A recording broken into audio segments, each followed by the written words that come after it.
U.S. history shouldn't feel like a luxury purchase, a guessing game, or a lecture you were never really given. If books are out of budget, you don't know where to start, or your class skipped the good parts, this channel is for you. Here, we take the stories that shaped the United States and make them clear, sourced, and human. We zoom in on people usually left out, set events in context, and show how power works without gatekeeping or jargon. No paywalls, no sponsorships, no monetization. This is a nonprofit space built for learners, not ads. Every episode cites its sources and points you to ways to keep reading. From first contact to Reconstruction, labor strikes to landmark court cases, grassroots movements to presidential decisions, we'll trace what happened, why it mattered, and who paid the price or pushed for change. If you've ever felt behind, you're not. Start anywhere. Ask questions. Disagree respectfully. Learning is the point. Subscribe, comment with what you want covered next, and share this with someone who deserves a better history class. Admittedly, this is my longest video essay to date. I'm both surprised by this and not surprised at the same time. Regardless, I hope you learned something today.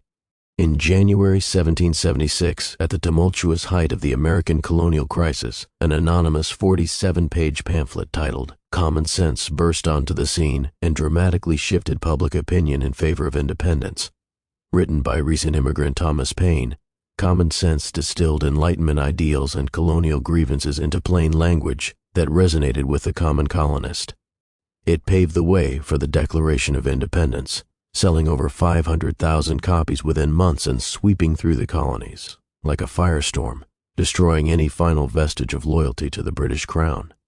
This essay provides AM analysis of Common Sense, examining its historical context, Paine's rhetorical and stylistic strategies, the pamphlet's key themes, comparisons with other revolutionary writings, its impact on the American Revolution, and modern scholarly interpretations of its significance.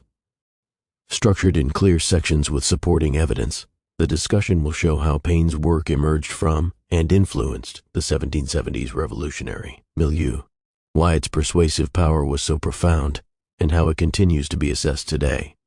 Thomas Paine depicted in an 18th century engraving.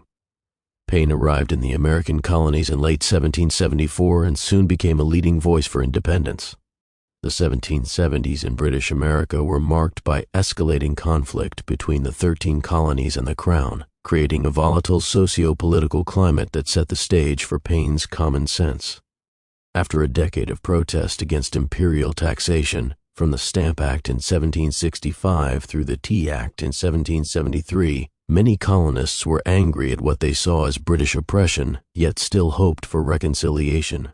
Even as late as mid-1775, after shots had been fired at Lexington and Concord, the prevailing sentiment among colonial leaders was that they were resisting Parliament's abuses, not seeking full independence from King George III.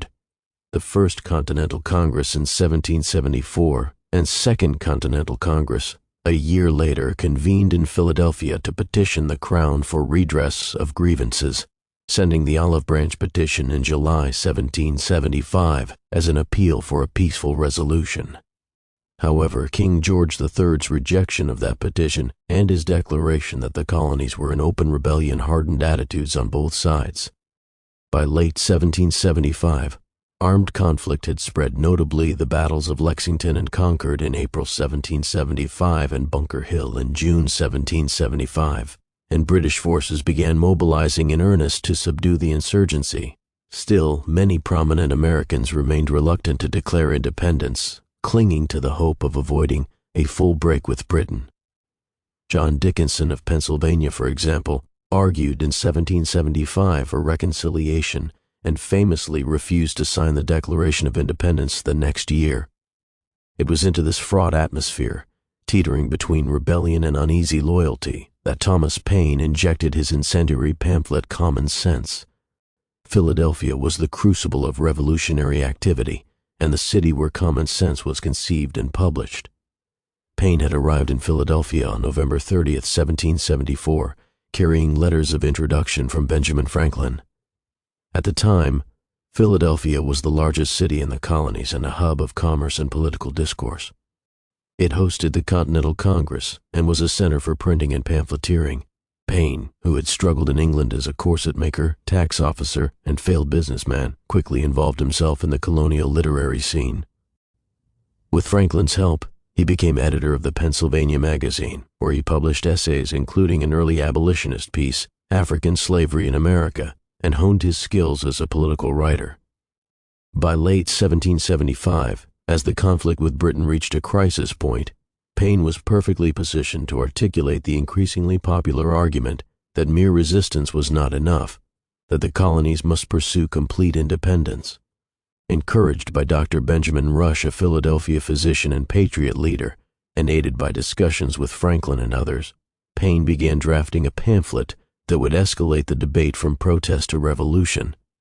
Paine originally planned to title it The Plain Truth, but at Rush's suggestion he renamed it Common Sense, capturing the pamphlet's core ethos, an appeal to practical reasoning accessible to all. When Common Sense hit Philadelphia's streets in January 1776, its impact was immediate and electric. Published anonymously, Paine initialed it only as written by an Englishman. The first edition was printed by Robert Bell on January 10, 1776. Priced cheaply and intended for mass readership, copies spread through taverns, coffee houses, and reading circles across the colonies. It was not just read but often read aloud, maximizing its reach among the literate and illiterate alike. Within weeks, the pamphlet sold tens of thousands of copies. By Paine's own later estimate, Common Sense eventually reached as many as 500,000 colonists in a population of roughly 2.5 million. An astonishing circulation that made it, in effect, a colonial bestseller. Pirated editions sprang up in various cities, a common occurrence given lax 18th century copyright enforcement, further amplifying its distribution. The work quickly found an audience far beyond Philadelphia. It was reprinted in all 13 colonies and even in parts of Europe within the year. The political atmosphere in 1776 was incredibly tense. Philadelphia, for instance, feared British invasion by land and sea as enemy troops advanced southward from New York and warships blockaded the Delaware Bay. Common Sense landed in the midst of this heightened political state and provided a clear, compelling argument for a course of action that had previously seemed unthinkable to many, an outright declaration of independence from Britain. The reception of the pamphlet was as revolutionary as its content. General George Washington, who read Common Sense in early 1776, praised its sound doctrine and unanswerable reasoning. Washington confessed that, prior to reading Paine, he had abhorrence for the idea of independence. Paine's arguments, however, convinced him and many others that there was no viable alternative. Similarly, statesman Edmund Randolph observed that public sentiment, which a few weeks before had shuddered at the idea of independence, overleaped every barrier after Common Sense circulated. In April 1776, John Adams wrote to his wife Abigail that common sense, like a ray of revelation, has come in seasonably to clear our doubts and to fix our choice. The pamphlet's popularity emboldened the Continental Congress. By the spring of 1776, just a few months after Common Sense appeared, the Congress had instructed each colony to form new state governments independent of British authority. This was a crucial stepping stone toward adopting the Declaration of Independence on July 4, 1776. Indeed, Common Sense is widely credited as the publication that paved the way for the Declaration of Independence by making the case for nationhood in terms ordinary colonists could rally behind. Thomas Jefferson, while drafting the Declaration that June, was influenced by the shift in public opinion that Paine's pamphlet had achieved. In fact, during the Revolutionary War, many Americans regarded Common Sense, more so than the Declaration, as the seminal statement of their cause. It is important to note that Common Sense also provoked Loyalist rebuttals and some Patriot criticism. One notable Loyalist response was a pamphlet entitled Plain Truth 1776 by James Chalmers, a Maryland landowner writing under the pseudonym Candidus. Plain Truth attacked Paine's work as dangerous quackery, arguing that revolt against Britain would bring anarchy and tyranny by mob rule. Chalmers defended monarchy and warned that an independent America would face ruinous war and economic collapse. essentially attempting to sow fear to counter Paine's persuasive fire. However, Plain Truth and similar loyalist tracts gained little traction compared to Paine's blockbuster. Their more elitist tone and defensive posture could not match the fiery clarity of Common Sense. Even some American revolutionaries took issue with Paine's ideas on government. For example, John Adams disagreed with Paine's call for a single-house, unicameral legislature in the New Republic, preferring a more conservative bicameral model to prevent what Adams saw as excesses of democracy. Adams would later write Thoughts on Government in 1776 as a more moderate counter-proposal to Paine's democratic vision. Nonetheless, any criticism paled in comparison to the pamphlet's overwhelming influence on the independence movement. Common Sense succeeded because it captured the prevailing colonial mood and then forcefully nudged it further towards revolution. Basically, the historical context of Common Sense was one of crisis and possibility. The pamphlet emerged at the ideal moment when colonial anger and fear, from battles already fought and repression already felt, were boiling over, but before a clear consensus for independence had formed. Paine's work gave voice to the inchoate revolutionary sentiments and helped transform a colonial quarrel into an outright war for independence. By situating Common Sense amid the events of the mid-1770s and the transatlantic ideological currents of the Enlightenment, we can appreciate why this short pamphlet had such an outsized impact. The stage was perfectly set in early 1776 for Paine's message to ignite the American Revolution. One of the greatest strengths of Common Sense was Paine's masterful use of rhetoric and style to persuade a broad audience. Unlike many political writings of the time, which were aimed at educated elites, Paine's pamphlet was deliberately written in plain, vibrant language for the average colonist. He eschewed the dense prose and Latin references common in Enlightenment treatises in favor of a direct conversational style that any literate person could understand. Thomas Jefferson later observed that Paine had a unique talent for communicating grand ideas to the common people, calling Paine the finest political writer of the Revolution. As historian Harvey J. Kaye explains, Paine wrote to his peers in a language everyone could understand, avoiding abstract theorizing in favor of relatable arguments and down-to-earth examples. This was a conscious strategic choice.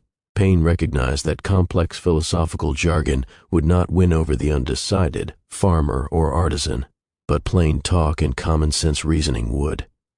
Even the title of Paine's work was a calculated rhetorical move. By naming the pamphlet Common Sense, Paine immediately framed his arguments as straightforward truths accessible to all, rather than esoteric ideas requiring expert interpretation.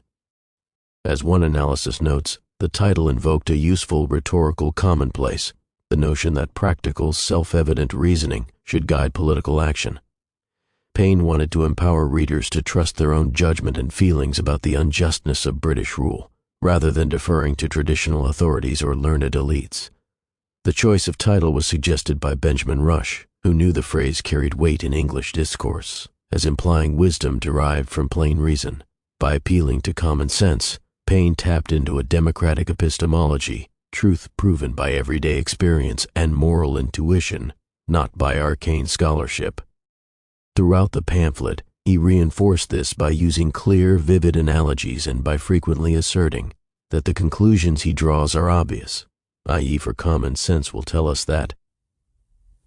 To any honest reader, Paine's writing is remarkably free of the convoluted syntax or flowery ornamentation that characterized much 18th century prose. He favors short sentences, active verbs, and concrete nouns. For example, rather than discussing theoretical governance in abstract terms, he gives a simple hypothetical scenario of people on a remote island forming a society and needing laws as they grow, a parable meant to illustrate why government is a necessary evil born of society's needs. This approachable style allowed Paine to reach readers who might never have read John Locke or Montesquieu. Paine also uses pithy, memorable phrases that stuck in people's minds. One famous line from Common Sense calls hereditary kings crowned ruffians and dismisses the king's job as little more than to make war and give away places. A pretty business indeed for a man to be allowed 800,000 sterling a year for. Such sharp wit and biting sarcasm made his case against monarchy not only clear, but emotionally resonant and even entertaining for readers. Paine's gift for aphorism is evident throughout the pamphlet. He coined or popularized turns of phrase that would echo through the ages. For instance, Paine wrote, "We have it in our power to begin the world over again, urging Americans to see their revolution as a chance to reset history." This line, with its almost biblical grandeur, inspired readers and has been quoted ever since as a quintessential statement of the American revolutionary spirit. While Paine grounded many of his arguments in reason, he understood that pure logic alone might not move people to action. He therefore skillfully wove emotional appeals and relatable metaphors into his writing. A recurring metaphor in Common Sense compares the relationship between Britain and America to that of a parent and child, but Paine flips the conventional script. Loyalists often called Britain the mother country and urged colonists to remain obedient children. Paine retorted that Britain had acted not as a loving parent, but as a monster who devours or abuses its offspring. Even brutes do not devour their young, nor savages make war upon their families. America, he argued, had grown and matured and needed to leave the nest. To try to keep the colonies in perpetual childhood under Britain's domination was as absurd as an island ruling a continent. These familial metaphors struck a chord with ordinary people and made weighty political matters accessible by analogy to everyday life. Another emotional strategy Paine used was to rouse indignation and shame at the idea of continued subservience to Britain. In one passage, he challenges anyone who can witness British cruelty, the blood of the slain, the weeping voice of nature, and still recommend reconciliation to wear the heart of a coward and the spirit of a sycophant. By this, Paine meant that to see the suffering already inflicted by British troops, burning of American towns, killing of colonists, and yet counsel submission was both cowardly and servile. Such rhetoric was deliberately provocative, aiming to jolt fence-sitters out of neutrality by appealing to their honor and conscience. It coupled pathos or emotional appeal with a touch of ethos, as Paine positioned himself as a plainspoken truth-teller, guided only by the influence of reason and principle, and not by private interest. For all its passionate language, Common Sense is also carefully structured to lead the reader step by step to Paine's conclusion. Paine does not begin by explicitly demanding independence. Instead, he starts with general principles about government and society, then moves to critique the English political system, then examines the specific situation of the colonies, and finally calls for immediate independence. This inductive approach was a shrewd rhetorical strategy. It educates and convinces the reader gradually. As one scholar observes, Paine's intended audience was those who are as yet undecided on independence, or even skeptical, so he does not alienate them with a radical thesis at the outset. Instead, he builds a logical argument in 4 parts, which correspond to the pamphlet's 4 sections, so that by the end, the call for independence feels like the natural and inevitable conclusion of the facts and reasoning presented. Each section of Common Sense addresses a set of questions or counter-arguments in a sequence. 1. The origin and purpose of government. 2. The problems with monarchy and hereditary succession. 3. The urgent reasons America must break from Britain now. 4. The capability of America to succeed as an independent nation. This sequence allowed Paine to anticipate and refute objections in an orderly fashion.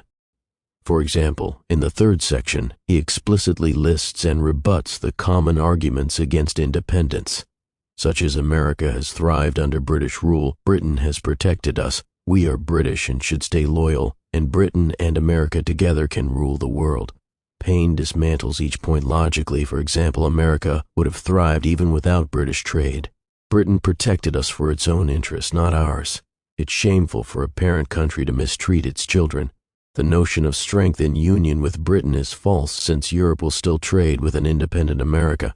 By systematically addressing these issues, Paine strengthened the persuasive force of his pamphlet. Readers encountered their own private doubts, voiced and then answered one by one. In keeping with the democratic spirit of his message, Paine notably avoids heavy citation of classical authors or scriptural authority, except when it serves his argument's accessibility. Unlike many of his contemporaries, he does not show off erudition by quoting Locke, Cicero, or Enlightenment philosophers. In fact, Paine later claimed he had never read Locke prior to writing Common Sense. The pamphlet contains only a handful of authors and one book, the Bible, referenced by name. This was quite intentional. Paine wanted the force of the argument to seem to arise from plain facts and common-sense inferences, not the prestige of learned authorities.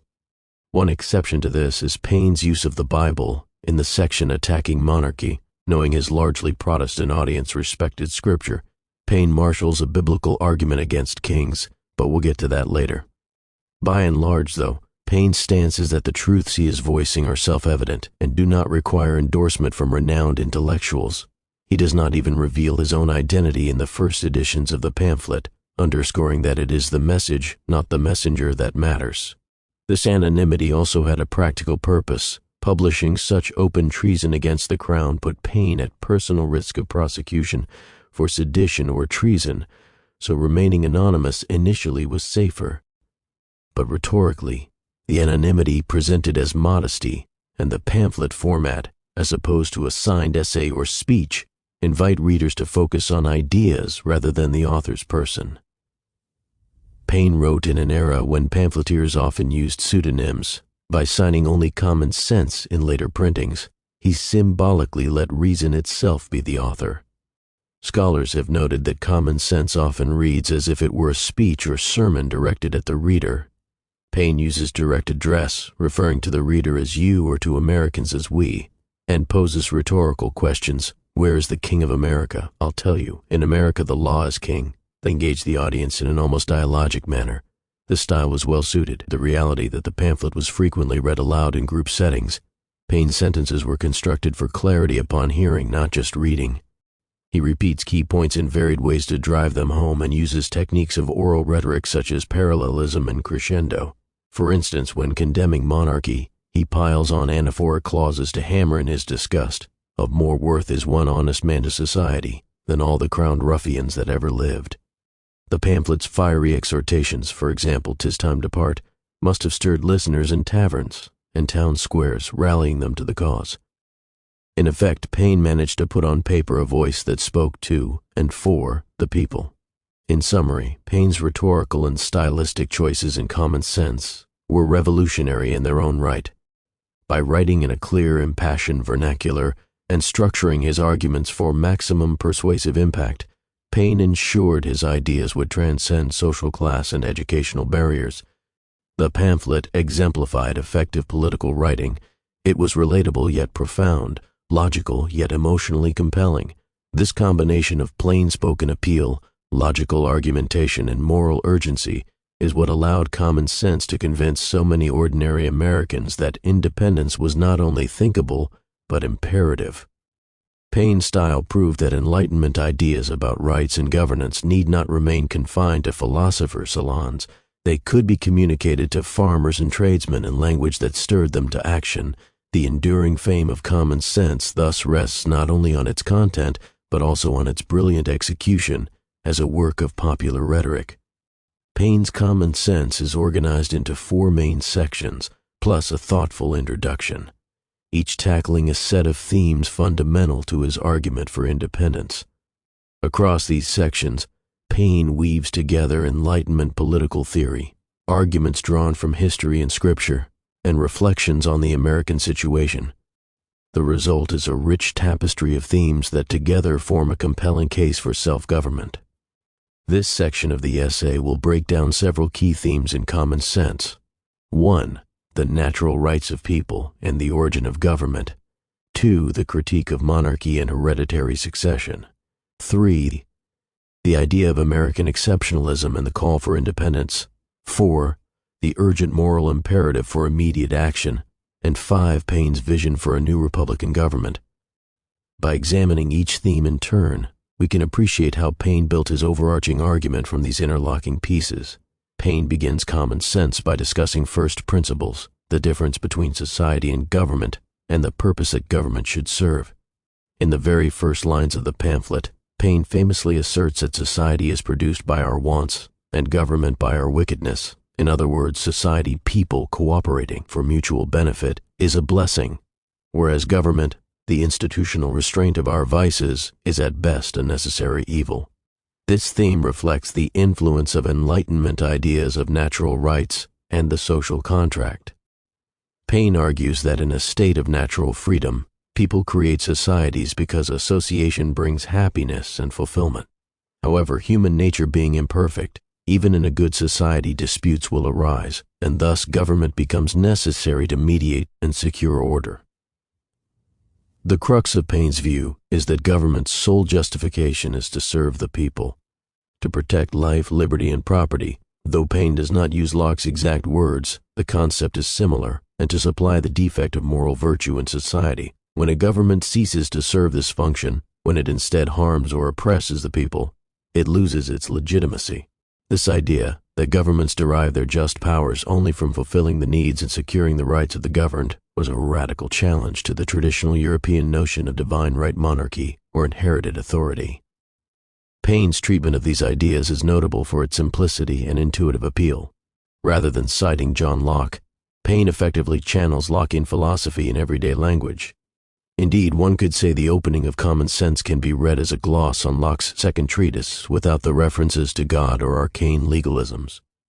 Interestingly, Paine claimed he had not read Locke before writing this, suggesting he arrived at similar conclusions independently or via the general Enlightenment milieu. Paine uses a hypothetical story of a small number of people settling an island. At first they live in blissful cooperation. As their society grows, they find it useful to have laws and representatives to manage common affairs, thus illustrating how government naturally arises from the need to secure society's welfare. The natural rights theme emerges when Paine emphasizes that all men in the society are originally equal and that any government should be their servant, not their master. He implies that the people loan power to government for their own benefit. Therefore, a complex, distant system like the British Constitution, with king, lords, and commons that fails to clearly respond to the people's needs is suspect. The more simple anything is, the less likely it is to be disordered, Paine writes, arguing that a simpler republican government chosen by the people is preferable to England's tangled mixed monarchy. Thus, embedded in Paine's opening section is a foundational American principle: government by consent of the governed. If government exists due to our collective wickedness, that is our need for order, its form must be crafted to minimize that wickedness, which means checks on power and clear accountability to the public. In summary, the first theme Paine establishes is that government exists only as a necessary evil to secure the rights and well-being of society. It has no legitimate purpose beyond that. This directly undercuts any claim that the colonies somehow exist for the benefit of the British Crown or Parliament. Paine's natural rights framework lays the groundwork for later sections. If government, like Britain's, fails in its duty or actively harms the people, it is not just their right but their duty to alter or abolish it. Thomas Jefferson would echo this Lockean idea just a few months later in the Declaration of Independence. Governments are instituted among men, deriving their just powers from the consent of the governed. Whenever any form of government becomes destructive of these ends, it is the right of the people to alter or to abolish it. But Paine had already planted that seed in the consciousness of thousands of colonists through common sense. By demystifying government and emphasizing the primacy of the people's welfare, Paine set a democratic tone that runs through the rest of the pamphlet. Perhaps the most incendiary portion of Common Sense, and indeed the section that did the most to erode colonists' emotional attachment to King George III, is Paine's withering critique of monarchy as an institution. In the second section, entitled Of Monarchy and Hereditary Succession, Paine unleashes a multifaceted attack on the very idea of kingship. This theme was revolutionary. Criticizing Parliament's policies was one thing, but rejecting the legitimacy of monarchy and inherited power struck at the core of the British political system and social order. Paine begins by arguing from a historical and religious perspective that monarchy is an illegitimate form of government that had its origins in brute force and sinful pride. He points out that if one looks back to the first king in any line, one inevitably finds a usurper, some ambitious person who took power by violence or corruption. Therefore, to honor monarchy is to honor the legacy of a crime. To strengthen this point for his audience, Paine engages in what historians call Hebraic republicanism, using the Bible to make a political argument against kings. Paine knew his readers, Mostly Protestant Christians held Scripture in high regard. So he recounts how ancient Israel in the Old Testament had no monarchy. For many generations, the Israelites lived under the guidance of elders and judges, and only later, out of delusion and sinfulness, did they ask God for a king. God, according to the book of Samuel, viewed this demand as a rejection of his own authority, but he permitted Israel to have kings as a form of punishment. Paine quotes these biblical passages at length. This is the most he ever leans on an authority in the pamphlet, showing how God warned that kings would tyrannize the people, taking their sons for war, their daughters for servants, and a tenth of their flocks, etc. By this account, monarchy was not divinely ordained for mankind's good. Rather, it was a byproduct of human folly. Paine even equates monarchy to the most prosperous invention of the devil in one vivid turn of phrase. This scriptural assault served to discredit the divine right of kings, a doctrine that held sway in the minds of some colonists. If the Bible itself painted kingship as illegitimate, Paine's readers could feel justified in turning against King George. Moving from theology to practical reasoning, Paine highlights the absurdity and injustice of hereditary succession. Why should the accident of birth determine who is fit to rule? One of the strongest natural proofs of the folly of hereditary right in kings, Paine writes, is that nature disapproves it. Otherwise she would not so frequently turn it into ridicule by giving mankind an ass for a lion, meaning a foolish son often succeeds a wise king. It is inherently risky, Paine notes, to vest power in a lineage. You are as likely to get an incompetent or malevolent ruler as a virtuous one. He points to English history to prove the point. In the century since the Norman Conquest, 1066, England had been ruled by dozens of kings. He counts 30 kings and 2 minors, and the result was 8 civil wars and 19 rebellions. Monarchy did not guarantee stability. Often it caused bloodshed. Moreover, Paine debunks the notion that monarchy provides wise governance. He lampoons the idea that kings are in any way especially capable or enlightened. In a cutting line, he describes the English king's life as mostly concerned with selfish pursuits, making war and granting patronage, hardly activities that elevate or benefit the nation. Of more worth is one honest man than all the crowned ruffians that ever lived, Paine declares, effectively calling King George and his ilk nothing but glorified thugs. Another angle of Paine's monarchy critique is his argument that the British system is absurdly complex and balanced in a way that thwarts true accountability. The English Constitution claimed to mix monarchy, aristocracy, House of Lords, and democracy, House of Commons, but Paine argues this division only allows each part to blame the others when things go wrong, with the people perpetually suffering without recourse. In practice, the king and his nobles can collude to overrule the people's representatives.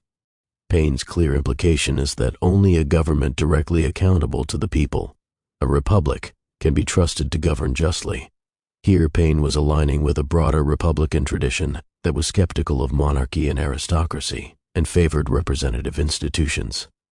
But Paine's insistence that even a mixed constitution like Britain's was fatally flawed went further than many moderate colonial leaders were initially comfortable with. He was effectively urging Americans to reject not just King George III, but the entire concept of a king. Paine drives the point home by making it personal to America. In 1775, many colonists still directed their anger at Parliament or the king's ministers, like Lord North, rather than the king himself. Paine's pamphlet helped shift that perspective by holding King George III personally accountable for colonial suffering. He referred to George III as the royal brute of Great Britain, a shocking lack of deference in that era. Paine argued that the king either instigated or approved all the oppressive acts, from the coercive acts to the use of German mercenaries against the colonists, and thus loyalty to such a monarch was misguided. To further erode any sentimental attachment to monarchy, Paine reminded Americans that the very idea of kingship was foreign to their reasons for leaving Europe. This new world hath been the asylum for the persecuted lovers of civil and religious liberty. From every part of Europe, he wrote, not from the tender embraces of the mother, but from the cruelty of the monster. By calling England a monster mother that devours its young, he severed the emotional bonds linking colonists to the king. If monarchy is a monster, Americans should feel no shame in slaying it, metaphorically speaking, by declaring independence. In sum, the theme of anti-monarchy and common sense did more than any other part of the pamphlet to prepare Americans for independence. Paine's arguments made it intellectually and morally acceptable to reject King George III's authority, something that had been psychologically difficult for many to contemplate. By exposing monarchy as an illegitimate, corrupt, and outmoded institution, Paine cleared away the aura of sacredness that surrounded kings. This made it easier for colonists to accept the idea of republican self-rule, in which no one inherited the right to govern. Historically, this was a pivotal development. Within months, not only did America declare independence, but several new state constitutions like Pennsylvania's in 1776 explicitly abolished any aristocratic titles and placed power in annually elected legislatures, a direct reflection of Paine's influence. Paine's demolition of hereditary privilege resonated with the later democratic ethos of the United States, even if the nation did not adopt all of Paine's most radical ideas, such as completely unicameral legislature in the long run. The clarity and courage of Paine's critique made common sense a defining text of egalitarian, anti-monarchical thought. Another major theme in Common Sense is the argument that the American colonies have a unique identity and destiny that separate them from Britain, and that this destiny can only be fulfilled through independence. In Paine's view, America is not Britain. Culturally, economically, and philosophically, the colonies had grown into something new and needed to break free from the unnatural connection with their mother country. Paine taps into an emerging sense of American exceptionalism, the idea that the colonies were a refuge for liberty, and had the opportunity, even the divine mandate, to create a better society than the Old World ever knew. Paine emphasizes that the colonies are composed of people from all over Europe who fled oppression and sought freedom in the New World. This New World hath been the asylum for the persecuted lovers of civil and religious liberty. From every part of Europe, he writes, underscoring that America's allegiance is to the principles of liberty, not to England alone. Many Americans were of English descent, yes, but many were also Scottish, Irish, German, Dutch, French Huguenots, etc. Thus, the notion that Americans must obey the British crown out of ethnic or cultural loyalty was, to Paine, a myth to be dispelled. Even if all Americans were of English blood, Paine says, that would be too partial of a principle to bind a whole continent indefinitely to a small island. He cleverly flips the script on pride of English heritage. If England truly was the mother country, then its treatment of the colonies, taxing them harshly, deploying troops against them, was all the more shameful and unforgivable. Furthermore, by 1776, Britain had become, in Paine's eyes, just another European tyrant, indistinguishable from the monarchies of France or Spain in its desire to control and exploit. Americans, Paine argues, should cast off any sentimental attachment. Europe and not England is the parent country of America, he declares, highlighting the continent-wide roots of American settlers. Thus, America's real connections are with all people who seek freedom, not with the British Empire per se. Building on this identity argument, Paine insists that geography and nature itself decree separation. It offended Paine's sense of reason that an island should rule a continent. He calls it an unnatural connection and points out the obvious. The vast Atlantic Ocean between America and Britain made effective, fair governance impossible. Communication delays and ignorance of local conditions meant Britain would always govern the colonies poorly or selfishly. Moreover, Paine sees something almost providential in the ocean's existence. The distance at which the Almighty hath placed England and America showed that it was never the design of heaven that the two be one political unit. Here Paine mixes logic with a bit of divine suggestion, implying that God, or fate, separated the two by 3,000 miles of water for a reason. This notion played into a widespread colonial belief that the American enterprise had a special guidance or blessing, a theme often connected to later ideas of manifest destiny, though Paine's focus was on political liberty rather than territorial expansion. Paine also hammered home that American prosperity had been hindered, not helped, by British rule. A common argument by opponents of independence was that the colonies had flourished under Britain's wing, enjoying protection and access to trade within the empire. Paine refutes this by arguing that American agriculture and commerce would have been even better off had it not been fettered by British mercantile laws and dragged into European wars. America would have thrived as much, and probably much more, had no European power taken notice of her, he asserts. Britain's protection, he says, was always self-serving. The colonies were protected as British assets, but also endangered whenever Britain's rivals attacked British interests. Why should America be entangled in European conflicts at all? Paine envisions an independent America trading freely with all of Europe, peace and friendship with all Europe, instead of being the pawn of British foreign policy. This economic argument for independence, that it would open the world to American trade and remove the colonies from the constant cycle of imperial wars, was pragmatic and forward-looking. History would prove Paine largely correct. Once independent, the U.S. did indeed develop a booming trade, though not without conflicts as the War of 1812 showed, but certainly not in Britain's exclusive interest. Underlying Paine's case for independence is a strong moral narrative of American destiny. He portrays the struggle not just as a quarrel over taxes or rights, but as an epochal event for all mankind. In the introduction to Common Sense, Paine writes, "The cause of America is in a great measure the cause of all mankind." This expansive view held that America's fight for freedom was a test case for the universal principle of self-determination. Paine believed, or at least wanted his readers to believe, that if Americans succeeded in creating a just representative government, it would be a victory for people everywhere who desired liberty. This is why he stresses that the opportunity before the colonies is historic. We have it in our power to begin the world over again. A situation similar to the present hath not happened since the days of Noah until now, Paine proclaims. In other words, the American colonists in 1776 were uniquely placed to create a new form of society and government from the ground up, to be as a city upon a hill, to borrow John Winthrop's phrase, demonstrating the success of liberty. This quasi-messianic view of America's role became a recurring theme in American political culture. Taken together, these points form a theme of American exceptionalism and identity separate from Britain. Paine's genius was articulating sentiments many colonists felt but hadn't fully voiced, that they were a new people, that the old world's conflicts and hierarchies need not bind them, and that they had a mission to establish freedom. Once colonists accepted this reframing, that they were Americans first, not British subjects, the logic of independence followed naturally. Paine sums it up with a stark choice.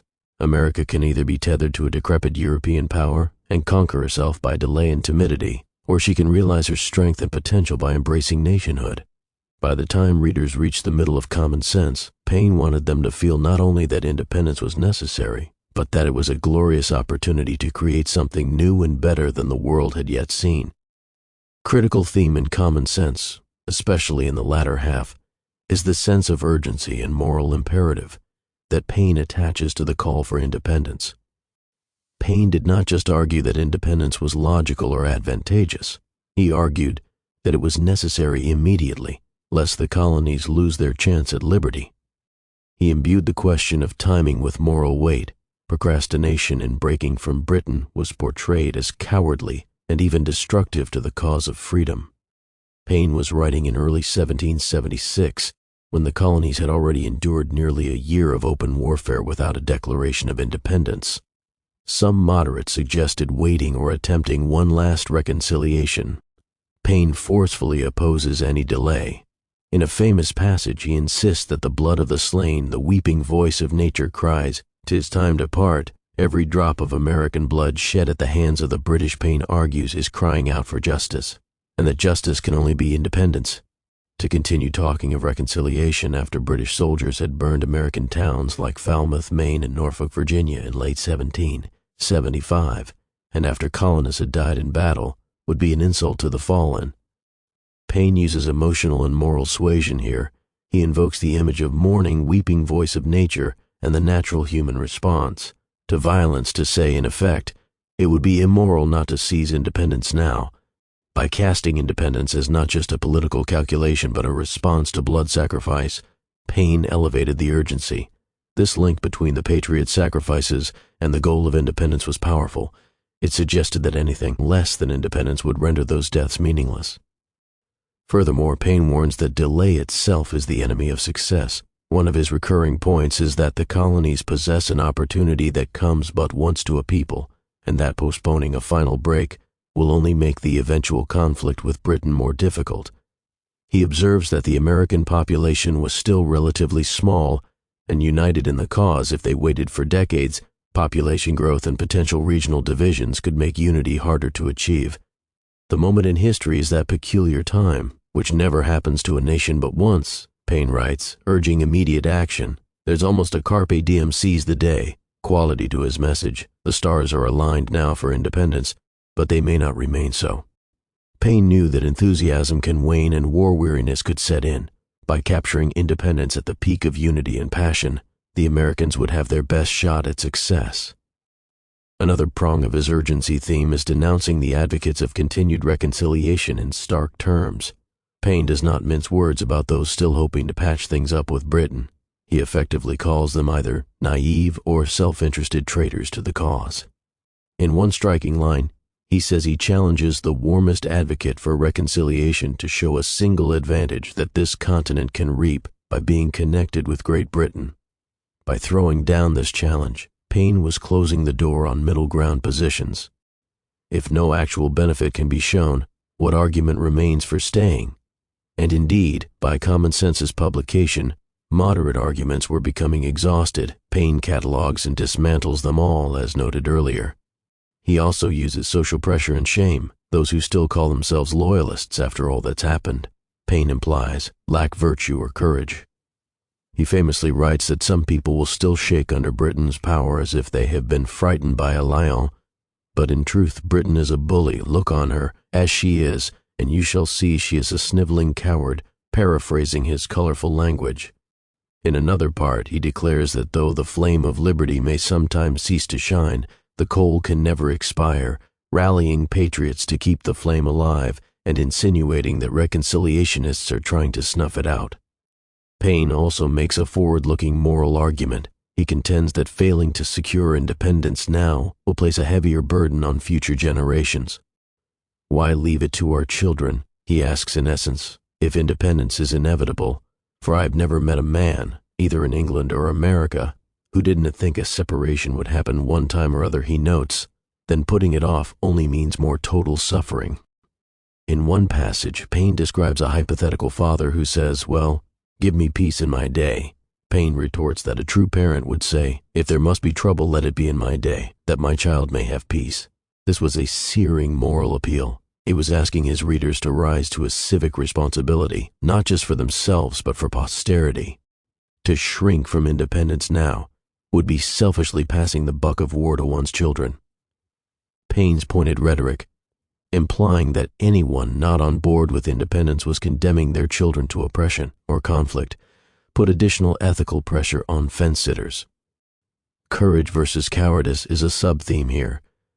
Paine writes that those who can still name slavery British domination as preferable to the uncertainties of war have the heart of a coward. This is harsh language, but it was meant to stiffen spines. Courage in Paine's revolutionary ethic meant taking the bold step into independence. Timidity meant clinging to the status quo. And to Paine, such timidity was the only thing that could truly defeat America. 'Tis not in the power of Britain or Europe to conquer America. She does not conquer herself by delay and timidity. In that line, Paine encapsulated his warning that internal hesitation and division, not British might, were the greatest threats. It was a call for unity and daring, effectively saying we can only be beaten if we lose our nerve. This resonated with American self-image as liberty-loving and brave. Nobody wanted to imagine themselves conquering America by timidity. Finally, Paine couples urgency with optimism about success, painting an encouraging picture that if independence is declared, all will work out. He downplays the risks by arguing that America was already, for all intents and purposes, independent in practice and capable of self-defense. In the fourth section of Common Sense, of the present ability of America with some miscellaneous reflections, Paine provides facts and figures to show that the colonies could field a navy and army sufficient to stand against Britain. He notes America's advantages: abundant natural resources, timber for ships, iron for arms, a population hardy and used to firearms, and no national debt at the moment. By emphasizing these, Paine reassures readers that immediate independence is not a leap into the dark, but a step into capability and self-reliance. This pragmatic confidence buttressed the moral urgency. It's not only right to declare independence now, it's also viable. In fact, Paine argues that delaying would make it less viable. as Britain could continue to divide and devastate the colonies. In summary, Paine's thematic emphasis on acting now turned common sense from a speculative essay into a rallying cry. He transformed the debate by framing indecision itself as the enemy. This sense of immediacy and moral fervor distinguished common sense from many other writings of the period, and is a key reason it galvanized public action. It's one thing to convince people that independence is a good idea in theory. It's another to compel them to risk life and property for it right away. Paine's success in doing the latter is evident in the rapid developments of 1776 following his pamphlet. Colonies instructed their delegates to vote for independence, militias prepared for a protracted war, and a new nation was proclaimed. The urgent drumbeat sounding through common sense unquestionably accelerated these events. It gave the revolution momentum at a critical juncture when things could have stalled into a negotiated settlement. Instead, Paine helped push American resistance across the Rubicon into a full commitment to nationhood. While Paine spends much of common sense tearing down the old system, monarchy and colonial subjugation, he also offers a constructive theme, a vision of how Americans could govern themselves justly after independence. Paine understood that many colonists' fear of the unknown, what comes after breaking with Britain, was a major obstacle to embracing revolution. Thus he devoted significant attention to describing the outlines of a republican form of government for America. This theme is forward-looking and practical, addressing concerns about unity, law, and rights in the new nation. Paine assures readers that designing a good government for independent America is entirely possible and in their power. He famously writes, "We have it in our power to begin the world over again. The birthday of a new world is at hand." To that end, he proposes a representative democracy that would be simpler and more accountable than the British system. In the third section, towards its conclusion, Paine sketches a model. Each colony, which Paine now begins referring to as states, should send representatives to a continental congress that could draft a continental charter or constitution. He suggests proportional representation based on population, calculating that a Congress of perhaps 390 members, roughly an allocation of delegates by region or population, could effectively represent the whole. From this Congress, they could select a president. He even outlines a rotation mechanism, that the president could be chosen by lot from the delegates of each colony in turn to ensure fairness. Notably, Paine's envisioned government has no king and no hereditary positions. It is purely elective.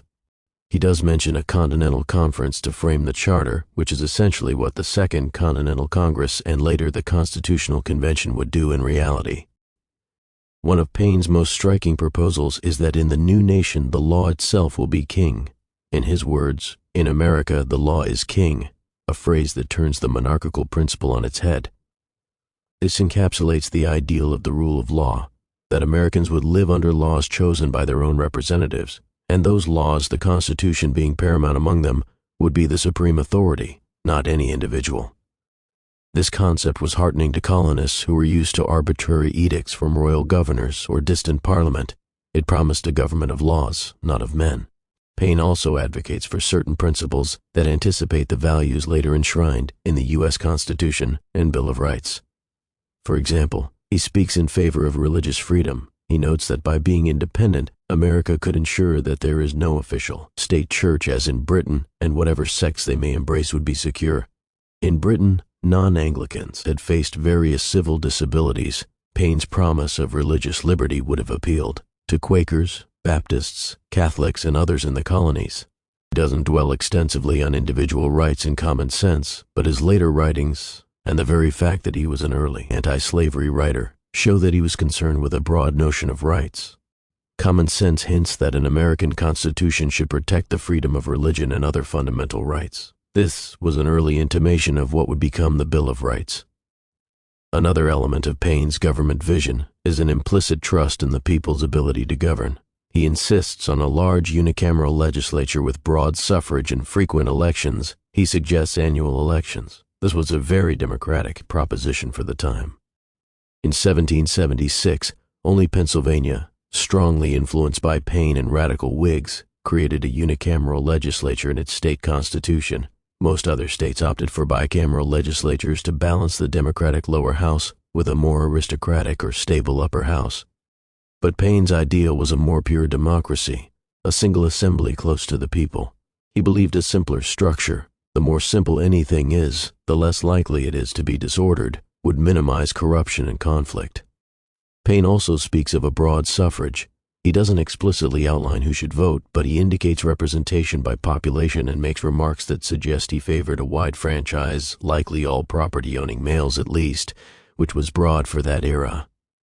He talks of representation out of their own body as the essence of republicanism. In essence, his government model was highly populist for its day. Paine addresses the practical concerns of defense and governance to show that America is ready to be on its own.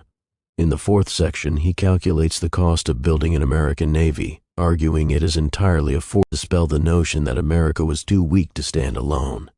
He similarly argues that because Americans are not overly dependent on commerce, being largely self-sustaining farmers, and having a modest trade, as he puts it, they could more readily mobilize a higher percentage of men for military service than a country like Britain where masses of people are tied up in manufacturing and commerce. Paine basically says, we have the timber, the iron, the skilled shipwrights, and the brave people. We can defend ourselves and thrive. Finally, Paine underscores that declaring independence and setting up a new government will also have diplomatic advantages. He contends that as long as the colonies claim to be fighting only for their rights as British subjects, no foreign power like France or Spain, Britain's rivals, would help them, but a declaration of independence, by announcing America as its own nation, would invite foreign aid and recognition. He reasons that France and Spain would not intervene on behalf of subjects rebelling against a legitimate king, lest they encourage rebellion in their own realms, but they might ally with an independent United States to weaken Britain. This turned out to be exactly right. Once independence was declared, American diplomats gained traction in Paris, leading to the crucial French alliance of 1778. Thus Paine was forward-thinking. Independence was not only a domestic matter, but the key to international support. He argues that a manifesto of charges against the king, essentially what the Declaration of Independence became, would rally world opinion to the American side and justify their actions in the court of world opinion. In conclusion, Paine's thematic exploration of what an independent American government could look like was essential and common sense. It allayed fear of the unknown and gave positive content to the revolution's aims. He painted a picture of a republic that was freer, more equitable, and more adaptable to the people's needs than the old British system. While not every detail of Paine's vision was adopted, for example, the U.S. would ultimately choose a bicameral legislature and a stronger executive than Paine might have preferred, and the Constitution came 11 years later after the flawed Articles of Confederation. The core ideas, that legitimate government rests on representation, the rule of law, the protection of rights, and the capacity of Americans to govern themselves, became the bedrock of American political culture. Paine gave Americans not just a cause to rally against tyranny, but a cause to rally for the creation of a new kind of nation. This positive vision made the call to independence much more persuasive, as it held out the promise of a brighter future rather than just a break from the past. Thomas Paine's common sense did not emerge in an intellectual vacuum. It drew upon, and in turn influenced, a broader body of Enlightenment philosophy and revolutionary literature. Comparing common sense with other key writings of the era, such as John Locke's two treatises of government, Thomas Jefferson's Declaration of Independence, and various colonial pamphlets, both patriot and loyalist, highlights both Paine's uniqueness and the common currents of thought in the 18th century Atlantic world. This comparative analysis will examine how Paine's work aligns or contrasts with these contemporaneous writings in terms of ideas, style, and impact. Paine and Jefferson were both communicating Enlightenment ideas about rights and government, but Paine's genius was packaging those ideas in a fiery, colloquial style that ordinary people found accessible. Jefferson's declaration, while deeply influential, was not written for mass distribution in the same visceral way. It assumes agreement and largely states principles and grievances without elaborate explanation or persuasion.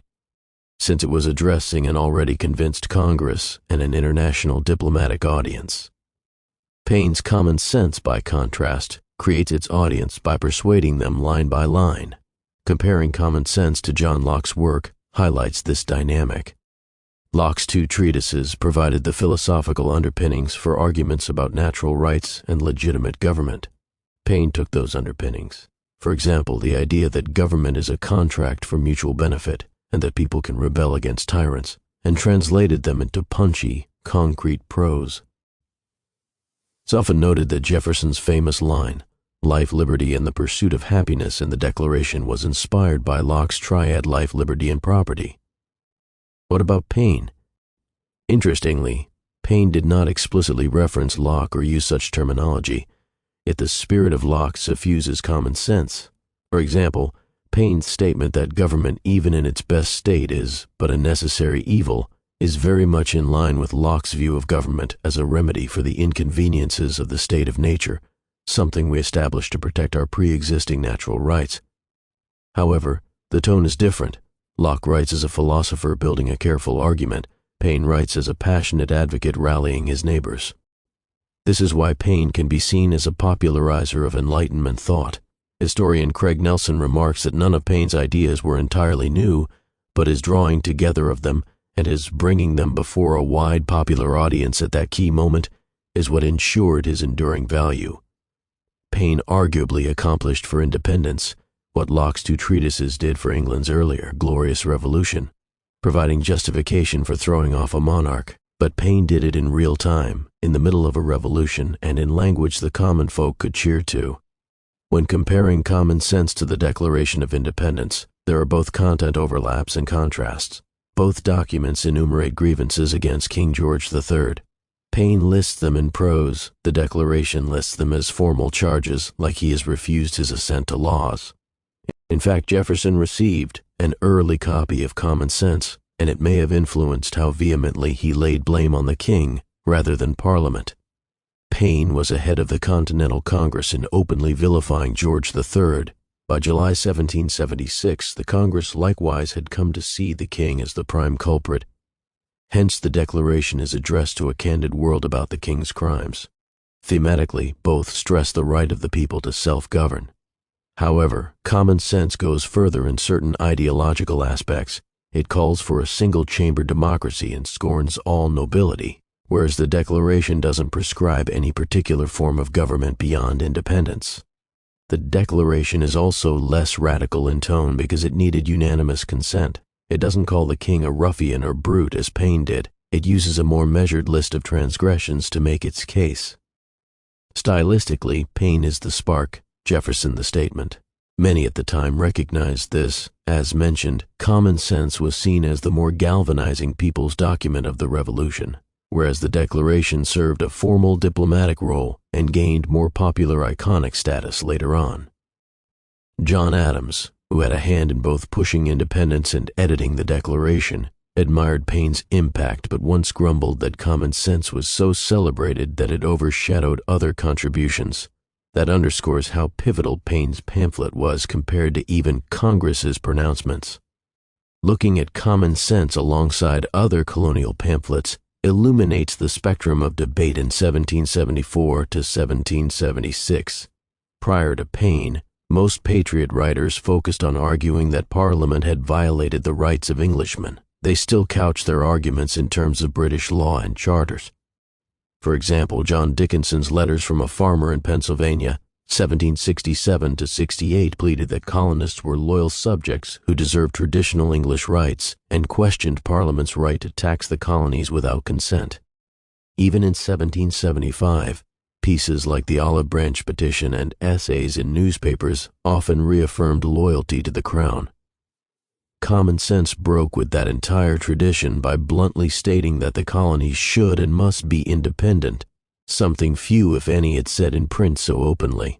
In doing so, Paine outflanked the moderate patriots and put the loyalist writers on the defensive. Consider loyalist pamphleteers like James Chalmers, author of Plain Truth. Chalmers essentially had to respond to Paine's new paradigm, and his response shows the difference in mindset. While Paine extolled the potential of an independent republic, Chalmers predicted disaster, foreign invasion, civil war among the colonies, economic collapse outside the British Empire. He argued that Paine's plan was foolhardy and that colonists should count their blessings within the empire. However, the persuasive edge was with Paine. His optimistic rhetoric and moral conviction outshone Chalmers' fear-based reasoning, at least in the eyes of the majority. Plain truth came off as reactionary and failed to derail the momentum Paine had created. Modern scholars note that common sense swept through the colonies like a firestorm, whereas plain truth languished.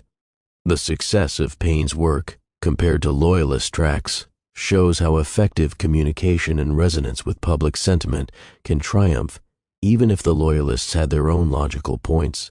For instance, independence did bring a difficult war, which Chalmers warned of, but by then the colonists had been convinced that the prize of liberty outweighed the costs. Paine's pamphlet can also be compared to other revolutionary writings globally. For instance, The Rights of Man 1791, which Paine himself wrote later in support of the French Revolution, carries forward the anti-monarchy, pro-republic themes in a more theoretical way and addresses Burke's criticisms. In a sense, Common Sense was a precursor to that, though specifically anchored in American conditions. Another comparison, some have likened Common Sense to Jean-Jacques Rousseau's ideas. Rousseau's social contract also begins with the famous line, "Man is born free, and everywhere he is in chains." But both Paine and Rousseau appeal to a sort of natural common sense of justice and the general will. But Paine was far more practical and focused on immediate political change than Rousseau's philosophical musings.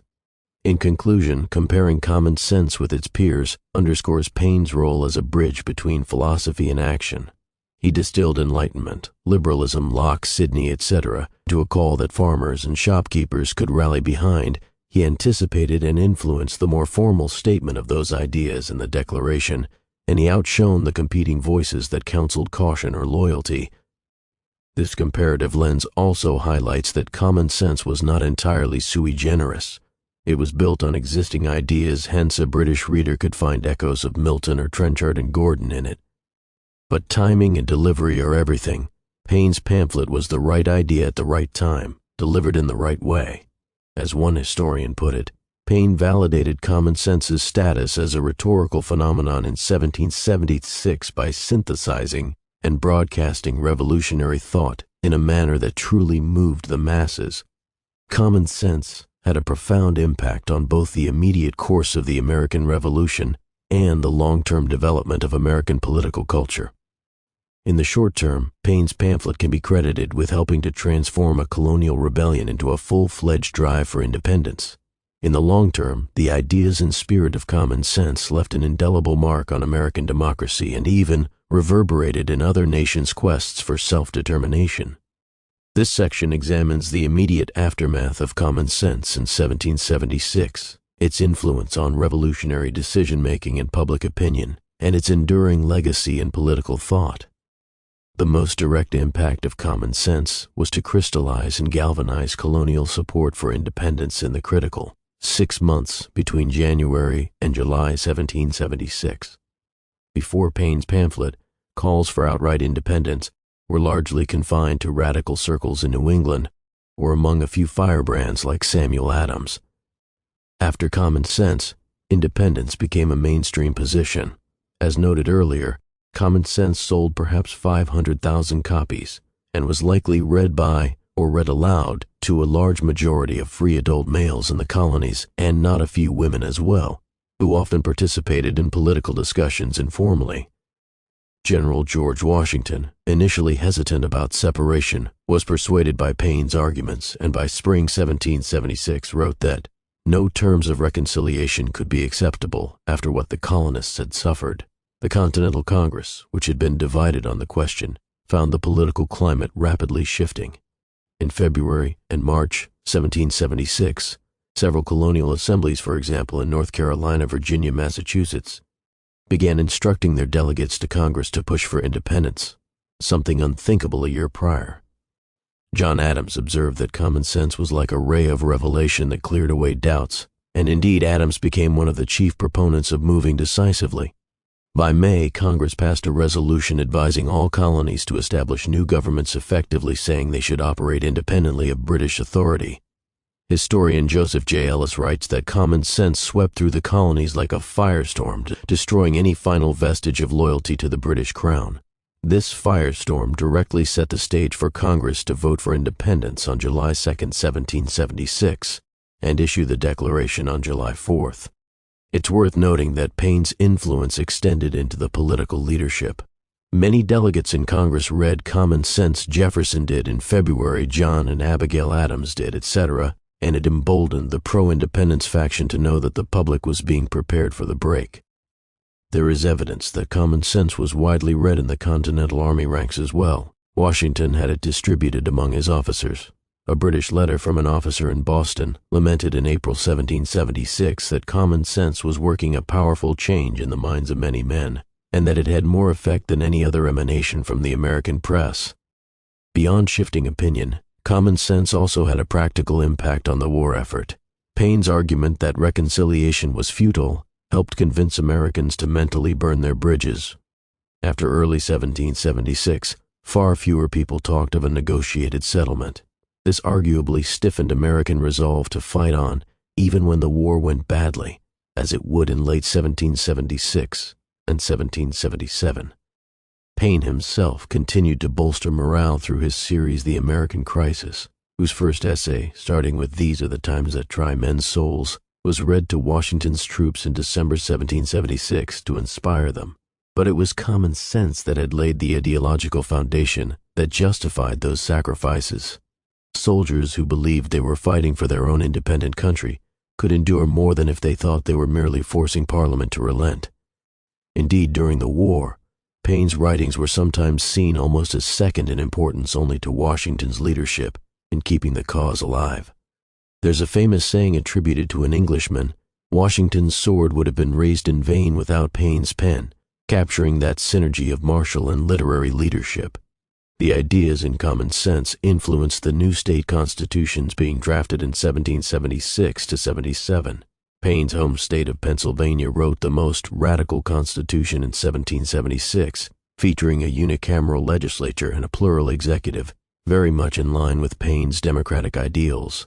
Paine did not single-handedly cause this, as Pennsylvania radicals like Thomas Young and others were also pushing for it, but Common Sense provided intellectual ammunition for those who argued against governors and upper houses. Pennsylvania's 1776 Constitution even included a Declaration of Rights, for example, protecting freedom of conscience and religion, which echoes Paine's stress on religious liberty. Other states, while not going as far, did move toward more populist governments compared to their colonial charters. At the national level, when the Articles of Confederation were drafted in 1777, ratified 1781, they reflected some of Paine's influence in that they created a very weak central authority, arguably too weak as history showed. Paine had envisioned a strong union of states. Interestingly, he spoke of continental unity and a central government that could represent all the states' interests. In that sense, Paine was perhaps more nationalistic than the Articles of Confederation ended up being. But one can see continuity in the eventual U.S. Constitution 1787. With Paine's core principles, the Constitution enshrined the idea that legitimate authority springs from we the people, echoes Paine's disdain for titles of nobility, the Constitution forbids them, and implements the rule of law and individual rights, especially with the Bill of Rights in 1791. Which vindicated Paine's emphasis on freedoms like religion, speech, etc., while Paine was abroad in the 1780s and did not directly contribute to the Constitution. His early advocacy of independence and a written constitution for the Union set the stage for those developments. Common Sense's impact wasn't limited to America. It was read in Britain in illicit or expurgated editions, and in France it arguably contributed to the transatlantic Republican ferment. Later, Paine would become actively involved in the French Revolution, and Common Sense was remembered by French reformers as an example of powerful revolutionary propaganda. Its success showed how a single pamphlet could alter public discourse, a lesson not lost on those in Europe who would also use pamphlets and popular writings to sway opinion during their revolutions. While Common Sense was specifically about America, Paine's framing of the struggle as one of universal principles, cause of all mankind, gave it a resonance beyond American shores. The idea that colonial subjects could declare independence and justify it with Enlightenment ideals was novel, and it has since echoed through history in many independence movements from Latin America in the 19th century to decolonization in the 20th. In the long run, common sense helped establish a baseline anti-monarchical, pro-democratic sentiment in the United States. Even after independence, Paine's relentless critique of monarchy meant that the very notion of kingship became anathema in mainstream American culture. The U.S. not only rejected having a king, but there was even suspicion of anything resembling monarchy, leading to concerns in the 1780s that the presidency under the new Constitution might become king-like, a fear the founders took care to address by limiting executive power and rejecting fancy titles. Paine's work thus contributed to America's strong Republican identity. Moreover, Paine became known as an early advocate of broad social reforms. In Common Sense, he hinted at the idea of America as a haven for the oppressed and argued for religious toleration. In later works like Rights of Man and Agrarian Justice, he would argue for poverty relief, progressive taxation, and more, earning him a reputation as a proto-social democrat in some respects. While those later ideas were not part of Common Sense directly, the pamphlet's success gave Paine a platform and moral authority which he used to influence discussions on human rights and equality in the new nation. For instance, Paine was one of the earliest American voices to call for abolition of slavery. His 1775 article, African Slavery in America, preceded Common Sense slightly, and although Common Sense doesn't mention slavery, the egalitarian thrust of his arguments, challenging hereditary privilege, etc., dovetailed with emerging anti-slavery and later universal suffrage arguments. In terms of popular memory, Common Sense enjoyed a kind of iconic status. Immediately after the war, Paine was celebrated as a national hero alongside figures like Washington and Franklin. However, Paine's later years were controversial. His attack on organized religion in the Age of Reason, 1794 to 95, and his criticism of George Washington caused his star to fall. By the time Paine died in 1809, he was largely ostracized. Only a handful of people attended his funeral. This affected the overt celebration of Common Sense for some time. Paine was often omitted in lists of founding fathers due to his religious views and radicalism. As a result, one could say that Common Sense's influence was absorbed into the broader currents of American thought without always giving Paine personal credit.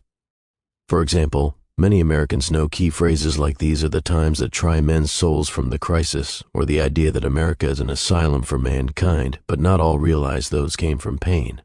Nevertheless, the lack of personal recognition in some eras doesn't diminish the ideological legacy. Historian Harvey Kaye calls Paine the forgotten founder, whose ideas nonetheless have shaped America profoundly.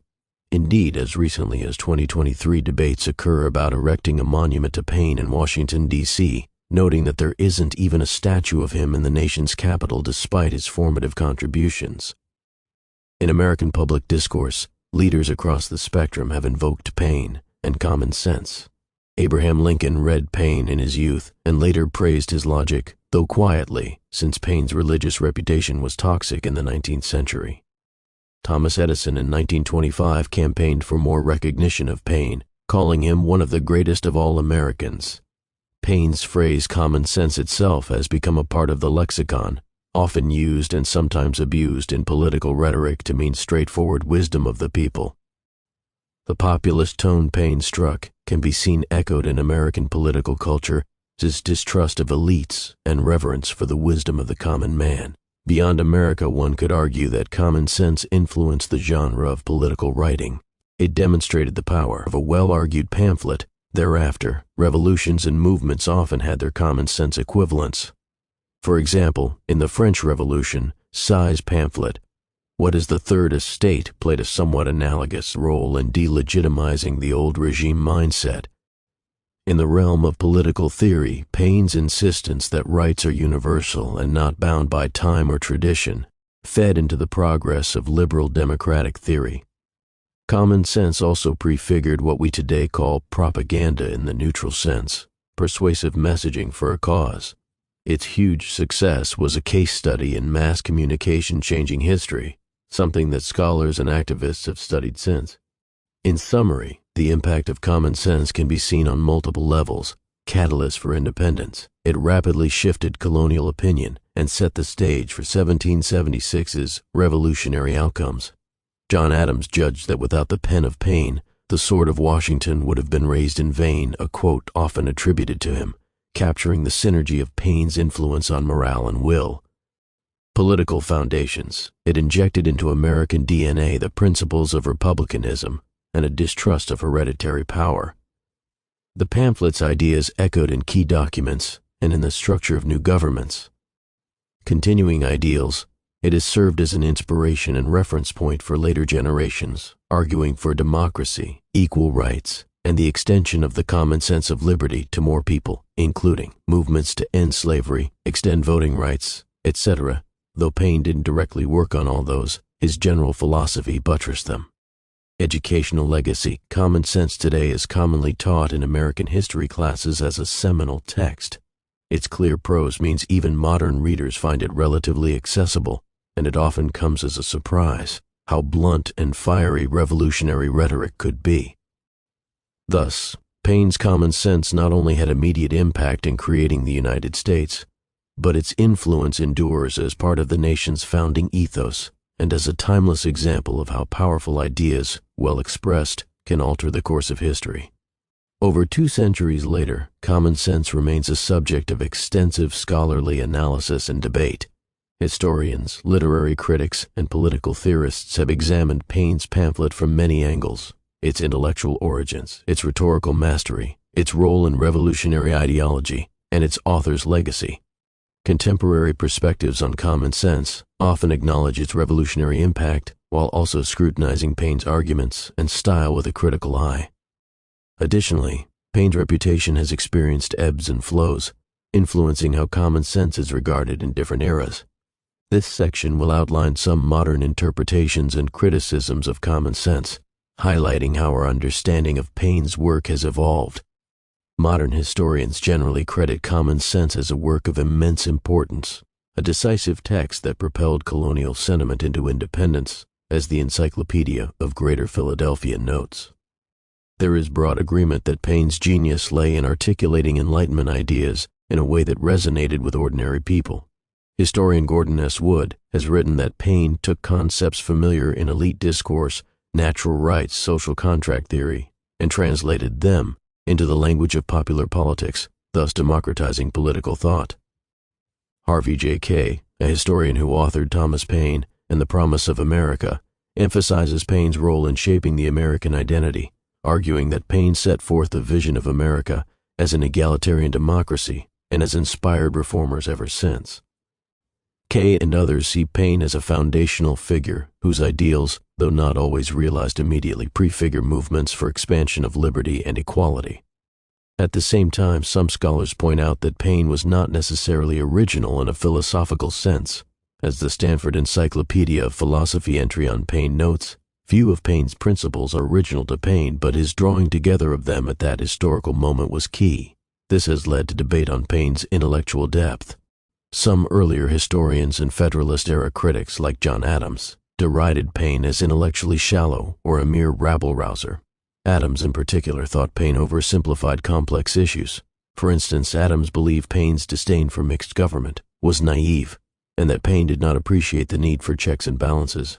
In one exchange, Adams referred to Common Sense as a poor, ignorant, malicious, short-sighted, crapulous mass, making clear his personal disdain despite acknowledging its popularity. Modern scholars like Eric Foner have a more balanced take. Paine was a propagandist rather than a systematic philosopher, but that does not detract from his importance. His writings are studied as exemplars of political persuasion and radical thought rather than as original treatises in political theory.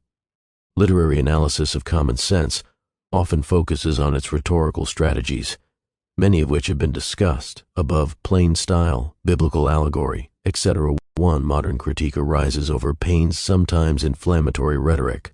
While effective, some later commentators labeled sections of Common Sense as demagoguery, noting how Paine vilified opponents, for example, calling the king a royal brute. Yet others counter that Paine's anger was morally justified given the oppression he was opposing.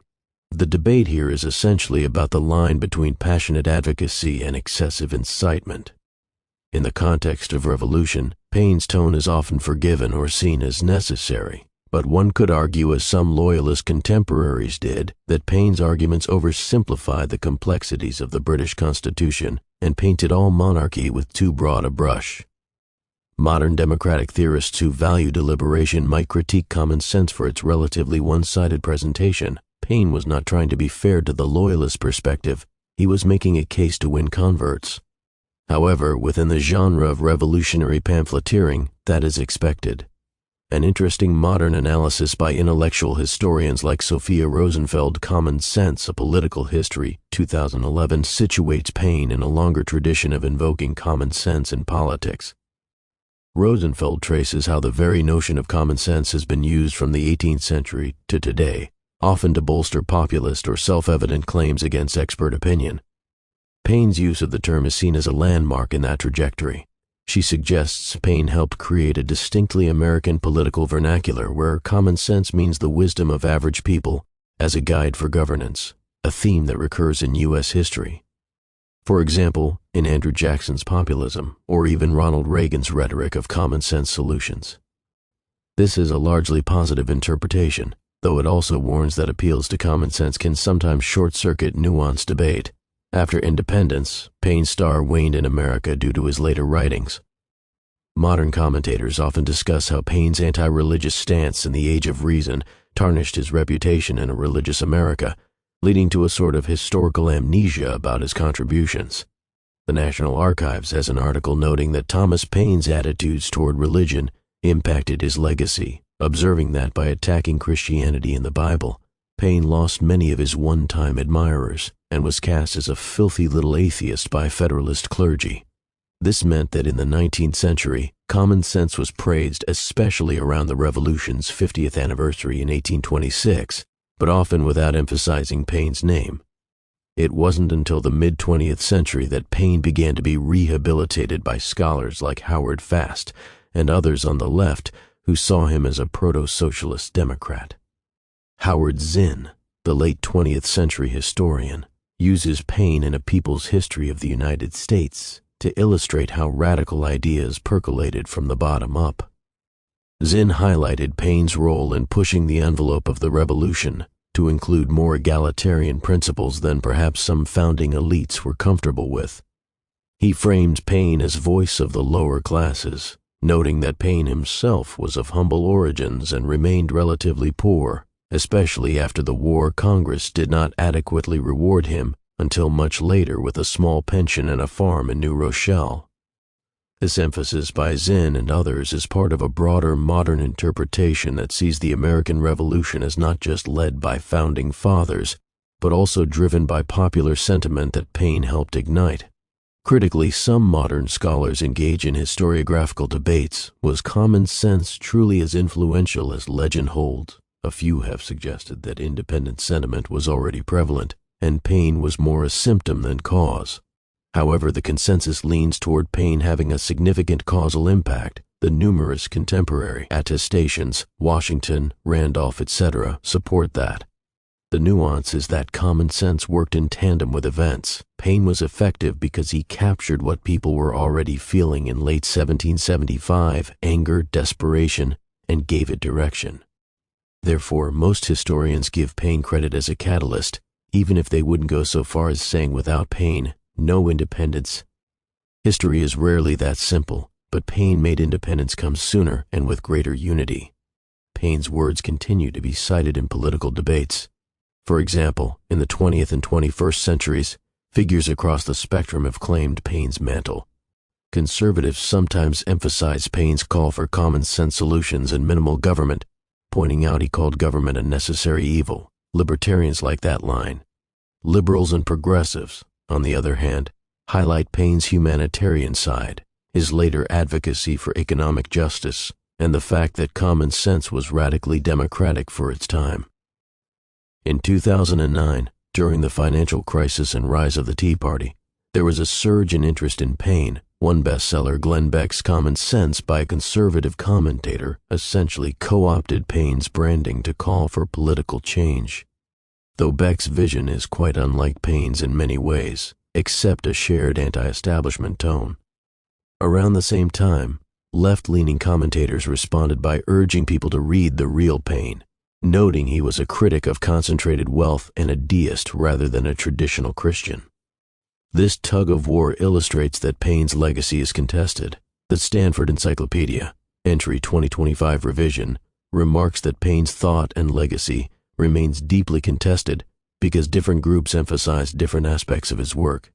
He is claimed as a progenitor of American individualism and freedom by some, and as a pioneer of social welfare and universal rights by others. Another critique from political theory is that common sense, while stirring, did not address institutional design intricacies. As the Stanford entry notes, Paine's pamphlet concatenates points about identity and interest, rather than laying out a systematic doctrine of sovereignty or natural rights, unlike Locke, who systematically justified rebellion on philosophical grounds. Some scholars argue that Paine's lack of detail on, say, who should have the vote, or exactly how representation should balance minority rights, etc., meant that common sense was inspirational, but of limited help when it came to the actual challenges of governing post-independence. Indeed, the first state governments and the Articles of Confederation had to grapple with issues Paine didn't delve into, like federalism, judiciary, etc. This criticism is fair. Insofar as common sense is not a blueprint for government beyond broad strokes, Paine wrote a more fleshed-out defense of rights and constitutionality, later in Rights of Man 1791 and Dissertations on Government 1786. However, as a wartime pamphlet, Common Sense wasn't trying to be a full constitutional treatise. Its job was to win hearts and minds for the cause. Finally, modern appreciation of common sense often comes with recognition of its literary merits.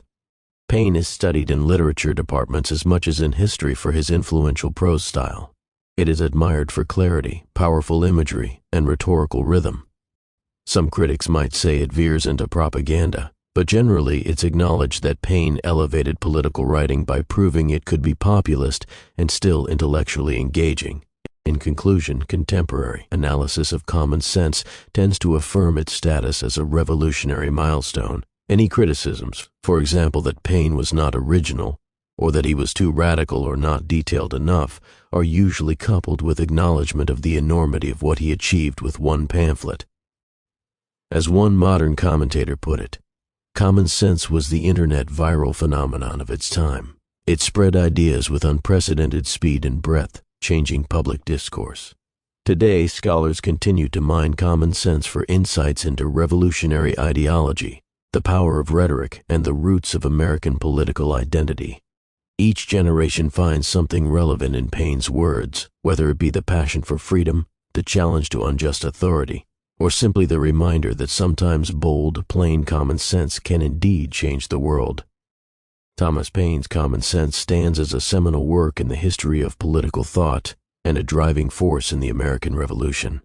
In its historical context, the pamphlet was a product of acute colonial grievances and Enlightenment currents emerging precisely when the 13 colonies were poised between subjugation and liberty. Paine captured the anger and aspirations of the moment, speaking directly to a people ripe for revolution. Through brilliant rhetorical and stylistic strategies, a plain-spoken yet impassioned voice, logical arguments buttressed by emotional appeals, and the framing of complex ideas as self-evident truths, Paine effectively convinced everyday Americans that independence was not only desirable, but urgent and necessary. His analysis of key themes, from the nature of just government and the illegitimacy of monarchy, to the distinct identity and destiny of America and the moral imperative to act, provided a comprehensive justification for creating a new nation founded on the consent of the governed and the principles of liberty. In comparative perspective, Common Sense distilled and democratized the ideas of Locke and other Enlightenment thinkers, and it went further by offering a concrete vision of a republican government free of kings and hereditary privilege. It also outshone contemporary loyalist arguments, decisively winning the battle for public opinion. The impact and influence of Paine's pamphlet were immediate, galvanizing support for the Declaration of Independence and catalyzing the creation of new, more democratic governments, and enduring, as its ideals became cornerstones of American political culture. Generations of revolutionaries and reformers, both in America and around the world, have drawn inspiration from Paine's bold assertion that the common people can begin the world over again, and that justice, not tradition, should guide the formation of government. Modern scholars continue to interpret and debate common sense, generally affirming its monumental role while probing its nuances and legacy. Paine has been alternately celebrated as a prophetic champion of democracy and social justice, and critiqued as a fiery propagandist or intellectual rabble-rouser. Yet, as this analysis has shown, the text of Common Sense reveals Paine's extraordinary ability to synthesize reason and passion in the service of political truth. It was this synthesis that empowered the pamphlet to not only argue a point, but to create a movement. Indeed, one measure of Common Sense's significance is that it helped birth a nation that would, in Paine's words, serve as an asylum for mankind and a new model of self-governance. In conclusion, Common Sense by Thomas Paine was far more than a 47-page pamphlet sold on the streets of Philadelphia. It was a clarion call that transformed colonial resistance into a revolution. Its common sense arguments made the case for American independence plain to farmers and merchants. Its stirring words gave colonists the courage to embrace an unknown future, and its principles injected into the DNA of the United States a profound distrust of tyrannical power and a faith in the capacity of ordinary people to shape their own government. Over 240 years later, Paine's admonition resonates. The sun never shined on a cause of greater worth. America, and indeed the modern world, still reap the benefits of that cause and the uncommon sense of Thomas Paine.